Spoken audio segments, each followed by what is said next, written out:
Hip-hop is all about aspiration and fulfilling your dreams. But there are some rappers who had all the money and all of the success, but have seemingly thrown it all down the drain. Here are 10 rappers facing life sentences. Young Thug. This case was described by one federal prosecutor as probably one of the biggest trials ever to happen in Atlanta. It's up there with the big high-profile civil rights cases that have happened. Young Thug, a rapper at the peak of his powers, could be spending the rest of his life behind bars. The rapper is the leader of the rap group Young Slime Life, but this group is also believed to be a criminal gang with the same structure. Young Thug has had minor convictions against him before, but has something on him known as a RICO charge, which is now being used on rappers left, right, and center. The RICO Act was brought in the 1970s in order to tackle the Italian mafia. They found that with many of these gangs, the criminal work was done by lower-ranked members of the mob, while the bosses were squeaky clean. So this RICO Act can charge you with promoting or leading a criminal enterprise, despite not being directly involved in any criminal activity. So Young Thug is culpable for being the alleged leader of YSL's criminal activity. Young Thug has a total of 62 charges against him, and his trial has made judges and jurors argue whether a rapper's persona and a rapper's real life are the same thing. Believe it or not, the music from Young Thug we all know and love will be used in a courtroom as evidence. It's going to change the course of the trial because now they'll be able to use all of these lyrics that were previously recorded, believing that they had artistic expression under the First Amendment,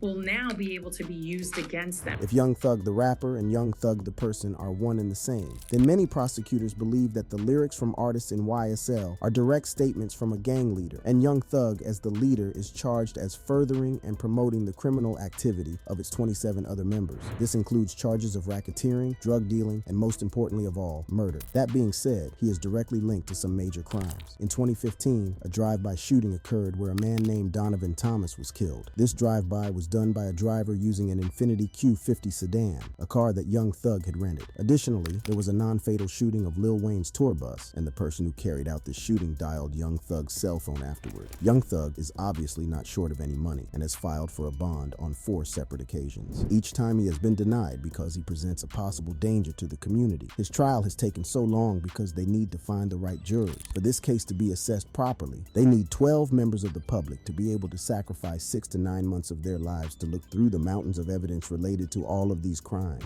1,200 jurors are expected to be summoned, all of which have to come into this case without any preconceived actions. So obviously, any Young Thug or YSL fans will not qualify. And finding someone in Atlanta who has no preconceived thoughts or opinions about Young Thug is no easy task. YFN Lucci, and someone from Atlanta who has a very negative opinion of Young Thug is YFN Lucci. He was a relatively hot rapper in the 2010s and had a massive hit with Migos called Key to the Streets. Something which also helped draw in the spotlight for him has been his on and off relationship with Lil Wayne's daughter Reginae. His feud with Young Thug has also helped him turn more heads too. Their beef apparently started when Young Thug declared himself the new Tupac Shakur, and Lucci decided to call him out on this comparison and then went on to say that he slept with his girlfriend. But these two sworn enemies have a lot more in common with each other than they think. Both of them have been hit with RICO charges, and Lucci is accused of being affiliated with an Atlanta branch of the Crips. Like Young Thug, his music lyrics and social media posts are being heavily scrutinized for direct evidence of criminal activity. He is also believed to have driven 3 gang members into rival territory, which led to a gun battle where someone was killed. The indictment also says that the YFN studio is more than just a studio. The YFN studio, located on West Peachtree Street in Atlanta, is a central point for the group and a notorious stronghold. YFN has continued to attract additional associates as Bennett gained notoriety, the indictment says. A warrant for his arrest went out in December 2020, and a month later, he turned himself in. His lawyer said he's absolutely not a gang member, and this indictment, neglectfully or purposely, fails to say that Mr. Bennett is a nationally and internationally recognized musical artist. His lawyer has also hit out at the police for going through his social media and overanalyzing his posts to suit their agenda. To sit and analyze somebody's social media account and to try to somehow find some evidence of a crime is ridiculous when people are just really expressing themselves through social media. Lucci himself has released a statement. "Thank you all for your prayers and continued support. I am still incarcerated right now, but am maintaining my innocence. To all my fans who have continued to show love and support, I'll have some new music and content on the way." His attorney has also brought up the fact that he is a famous artist, but Atlanta Police Chief Rodney Bryant said that prosecuting major artists artists like YFN Lucci and Young Thug will show that mean business when it comes to cracking down on crime. I think that it sends a significant message, a profound message that regardless of your status, that the city of Atlanta and Fulton County in partnership is coming after you if you violate the crimes in our county, in our city. As we'll see further into this video, the RICO charge could change hip-hop. This doesn't mean that drill rappers will start rapping about flowers and puppies instead, but they will probably refrain from directly talking about specific incidents and what's been referred to as self-snitching.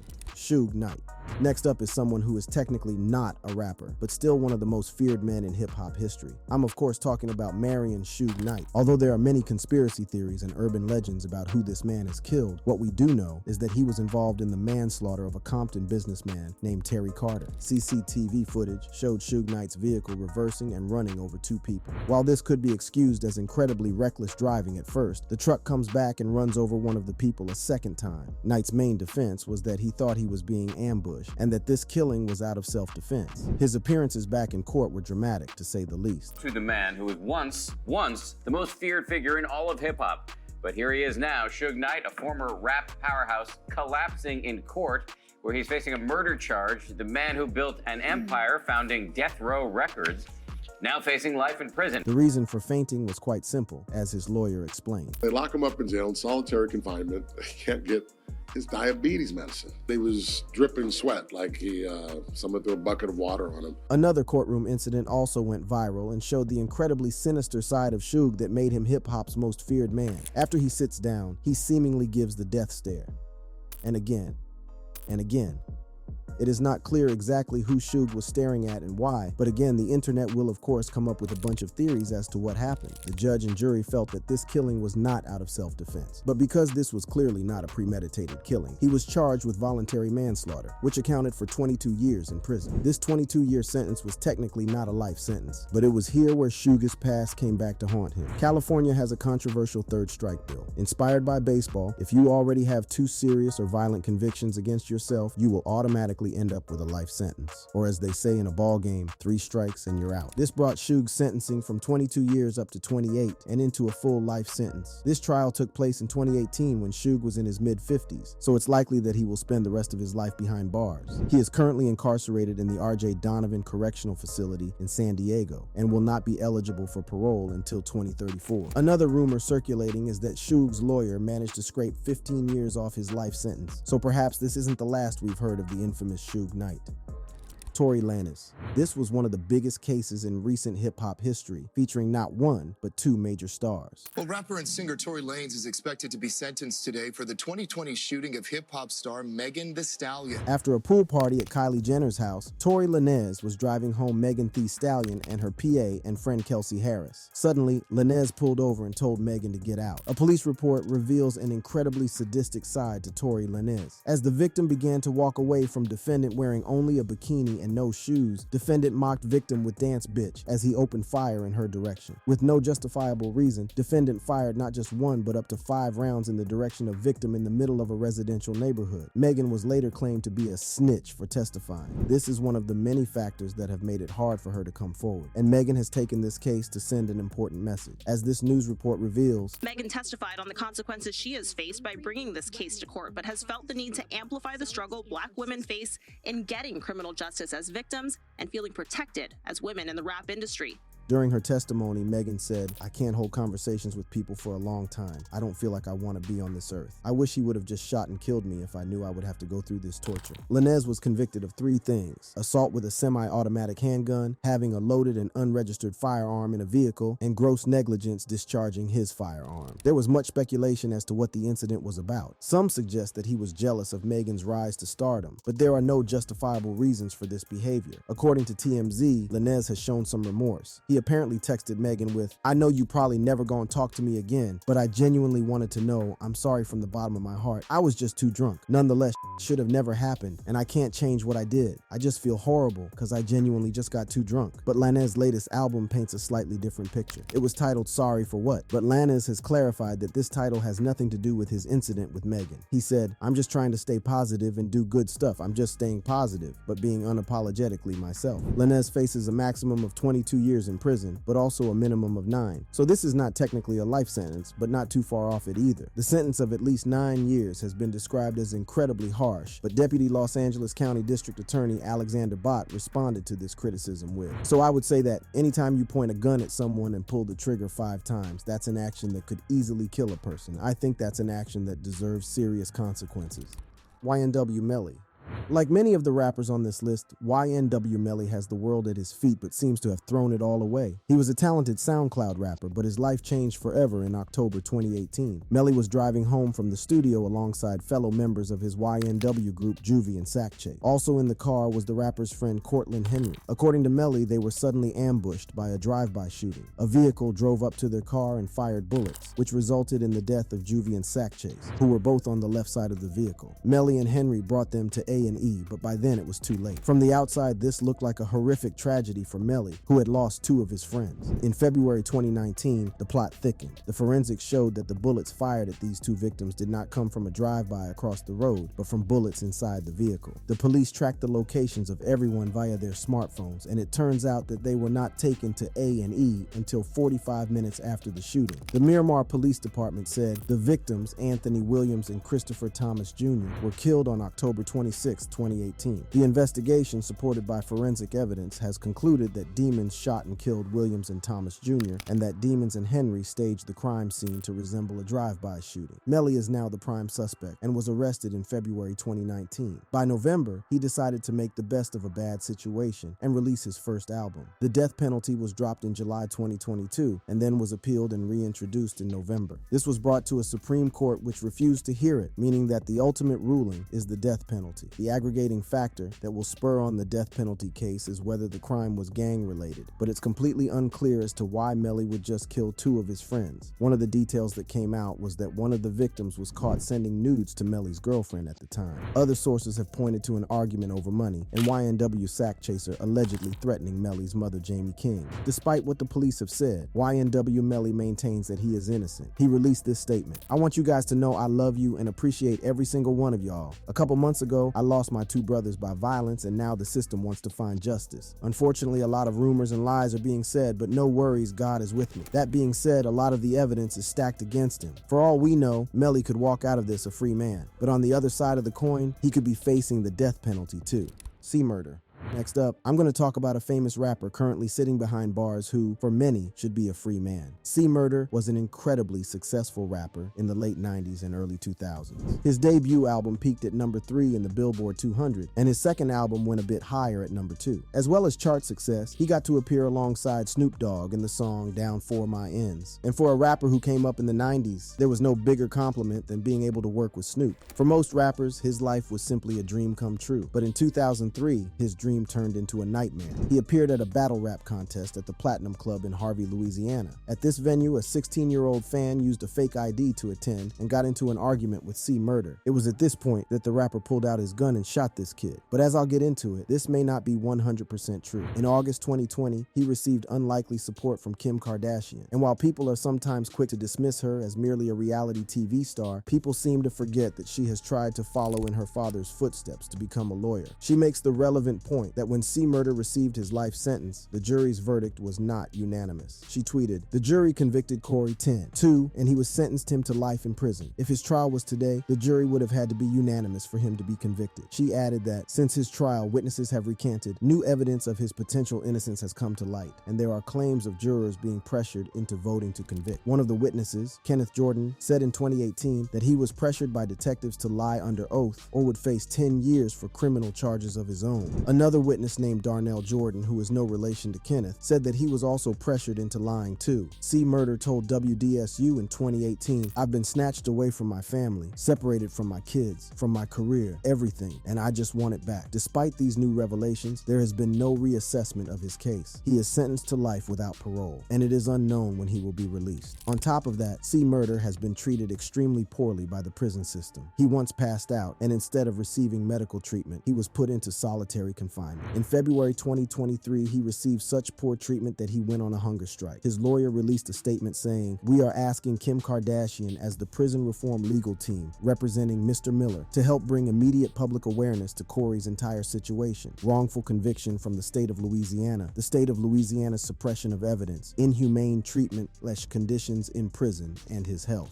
Mystikal. While a lot of the rappers on this list are young guys in their 20s, Mystikal had a big hit known as Shake It Fast in the early 2000s and is now 52 years of age. His most recent alleged crime is pretty gruesome. This is the apparent case that was claimed against him. In July 2022, he invited a female acquaintance over to his home to discuss a financial agreement. According to the alleged victim, the evening turned sour when Mystikal returned from the bathroom. Mystikal is reported to have accused her of stealing money and then proceeded to choke her and pull her hair. Mystikal then calmed down and proceeded to pray with her, and he rubbed alcohol on her to get rid of what he said were bad spirits. Just when things were seemingly starting to calm down, he sexually assaulted her. In the state of Louisiana, conviction of this crime comes with a mandatory life sentence, and the rapper's dark past shows that this behavior is not completely unheard of either. In 2003, he pleaded guilty to sexual assault and battery of his hairstylist. In 2012, he was arrested for domestic abuse battery, and in 2012, he was charged with rape. But these charges were later dismissed due to lack of evidence. A common response when rappers face sexual assault cases is that they are famous entertainers who are desired by many women and should not need to resort to this kind of behavior. But this kind of misses the point of the nature of these crimes.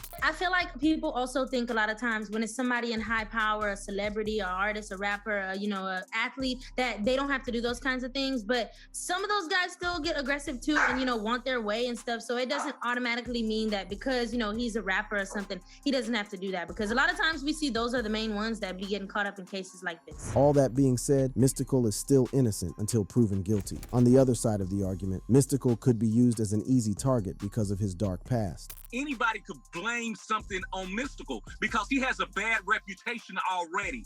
So they're going to get you first because you have a bad reputation, Mystikal. You got to stay away from stuff like this. His lawyer, Joel Pierce, is fairly confident that his client is innocent and said about the accuser, "This is about money," and they have a long history of litigating it against each other, both in family court and in civil court. Mystikal has pleaded not guilty, so it's up to the courts to decide whether this incident occurred. Kay Flock. Kay Flock was one of the brightest stars in the New York drill scene and even got a co-sign from Cardi B, who appeared on his hit single Shake It. But perhaps an even bigger moment than working with Cardi was having Meek Mill invite him on stage while performing at Madison Square Garden. Kay Flock was on the cusp of international stardom, but fate had other plans for him. While some drill artists exaggerate or embellish their gang credentials, Kay Flock seemed to be completely embedded with New York's Sevside DOA gang. In December 2021, he was arrested in connection with the death of 24-year-old Oscar Hernandez. Some sources claim that he may have simply been in the wrong place at the wrong time. There is CCTV footage where Flock is randomly walking down the street in New York with two girls and passes by a barbershop. While this is happening, surveillance shows someone who looks like Hernandez getting out of the barbershop and walking in the same direction. The video has no sound, but people seem to be alerted by gunshots soon afterward. This footage actually works in Kay Flock's favor, as it actually contradicts the police report. According to the police, Kay Flock had walked into the barbershop, confronted Hernandez, and is believed to have said, "What you looking at?" Kay Flock's lawyer also received further evidence that helps clear his name. In a statement, he said, "We have begun our own investigation into these allegations. More importantly, considering the DA's significant disclosure this morning that the NYPD received a tip saying someone else is the shooter, we demanded the DA's office provide prompt disclosure of the videos referenced in the complaint and more information on the tip." Kay Flock's full charges include racketeering conspiracy, murder in aid of racketeering, use of a firearm resulting in death, attempted murder and assault with a dangerous weapon in aid of racketeering, use of a firearm for attempted murder, and assault with a dangerous weapon. If convicted of all of these charges, this will present him with an automatic life sentence. His charges all come down to New York's boroughs wanting to clamp down on crime as much as possible. U.S. Attorney Damian Williams said in a statement, "Over a span of several years, the members of these gangs allegedly terrorized neighborhoods in the Bronx and Manhattan by killing and shooting other people. Through these charges, we will hold Sevside and Third Side members responsible for plaguing our communities with gun violence." Queso. Our next case has dumbfounded hip-hop fans across the world. Snitching is considered extremely unacceptable in hip-hop culture. But what happens when the person snitching on you is your own father? This is what happened to rapper Queso. He was charged with second-degree murder on September 11, 2021, and held on a no-bond warrant. The rapper is believed to be a member of the ATK, or Ace's top killers, and his father is believed to be their leader. Tonight, for the first time, we're seeing an interrogation video which shows a father incriminating his son in a murder investigation. As humans, we have a built-in instinct to protect our children. From the outside, this looks like a father throwing his child under the bus to save his own skin. Abdul Robinson Sr. is heard on that video talking to the state attorney's office, and he says his son, Hakeem Robertson, is a shooter involved in Charles McCormick's murder. Footage was captured from someone's car camera of someone who matches the rapper's description. According to the state, the video shows a person running towards McCormick with an assault rifle, shoots him repeatedly, killing him. The father told police that he believed that the person in this video was his son. A lot of people contemplated why the father didn't just lie. The story went viral, and 50 Cent posted, "Damn it, man, I've seen it all now. You can't trust nobody." However, the criminal lawyer and YouTuber Bruce Rivers have an interesting theory. Here's the thing. The only way I see that makes sense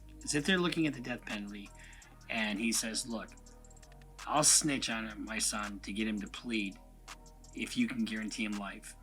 That would be the only way. But KSO hasn't really helped himself either. He is also indicted for the murder of Adrain Bibby Gaynor in 2019. Queso rather brazenly named his 2020 mixtape Bibby Out. He has several viral videos from songs where he allegedly mocks this young kid's death. Footage has been released about him being interrogated about this murder. This video, posted on YouTube by Crime Circus, starts with Hakeem Robinson, known as rapper Queso, being escorted into an interrogation room. They then show him a picture of Bibby and ask him if he knows who this is. You know what that is?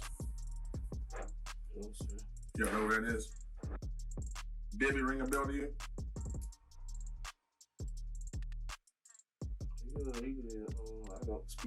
With Queso facing separate murder trials, facing a life sentence might come as a relief to him, as it is likely that he could also be sent to death row. Glock 9. Orlando rapper Glock 9 broke through with hits such as Crayola and 10% and was even signed to Birdman's Cash Money Records. He also featured on YNW Melly's song 223S, and now both rappers are seemingly facing life behind bars. Life in prison for Glock 9 is a possibility, but he is also currently serving 7 years in jail for identity theft and weapons charges. Despite being an up-and-coming rapper, he fraudulently applied for and received $10,000 from the Federal Paycheck Protection Program funds, which was supposed to support struggling businesses during the COVID-19 pandemic. But this crime was minuscule in terms of what he was charged with in January 2021. The rapper is faced with 5 counts of attempted second-degree murder against him. According to the FBI, Glock 9 is the leader of the All Family No Friends gang, and the hip-hop beef between Glock 9 and his fellow Orlando rapper Hot Boy E has escalated into a gang feud between Glock 9's All Family No Friends and the Hot Boy affiliated gang 438. Glock 9 is even accused of firing a gun into an Orlando home in June 2021, which was allegedly intended to target another rapper. But there was no rapper inside this home, and he was instead shooting at a home containing a woman and her children. Thankfully, nobody was hurt during this incident. According to Hip Hop DX, a witness told detectives, Glock 9 wants to be the only rapper coming from Orlando, and Glock 9 has been in trouble with the law for most of his teen and early adult years. When he was just 15, he was arrested for shooting another teenager, which left them hospitalized. He has been in and out of trouble with the law for a large portion of his life. Sadly, the deal with Cash Money Records, a label known for lifting up the likes of Lil Wayne, Drake, and Nicki Minaj, did not inspire him to stay focused on his music career. That being said, sometimes you can pick and choose that life.